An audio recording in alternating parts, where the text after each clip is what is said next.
继续来关心，肠仔病毒疫情是继续来滚。今年全国去就医的人数是这10年以来上界多，其中台南顶礼拜就有买400个囡仔去挂急诊。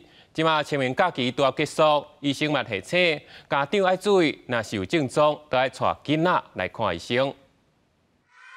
小囡仔对老师的骹步豆豆啊学洗手的正确方式。年假结束，等下上课的头一天，国校虽安排肠仔病毒的宣导课程，那甲观念嘛，互因直接伫洗手台啊做练习。主要因为即阵肠仔病毒的疫情当咧压悬，病毒到呾也无得效药，上好预防方式就是靠大家接洗手做预防。叫伊吼啊，先紧洗手洗洗咧，才会使去食饭。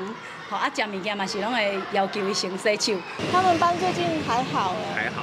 对啊，因为小朋友刚进去，本来就半年会比较容易感冒，建立他的抵抗力。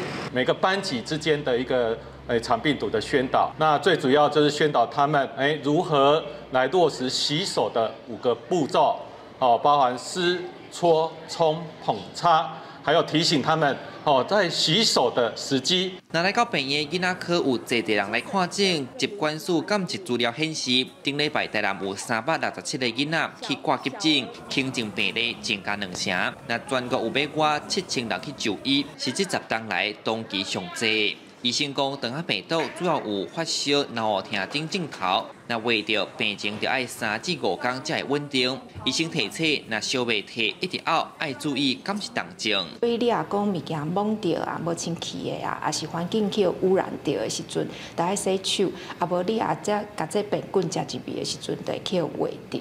啊，囡仔一直咧困，还是讲一直咧吐，还是讲骹手无力，还是困的时阵会安尼响咧响咧，啊，这就有可能是伊个危险症状。唔通说讲囡仔才会畏着肠仔病毒，医生指出，大人嘛是爱注意，呼吁民众若出入公共场所爱挂喙安，手就要洗好清气，卖当甲规疏散换掉，减少病毒传播风险。记者上台南采访报道。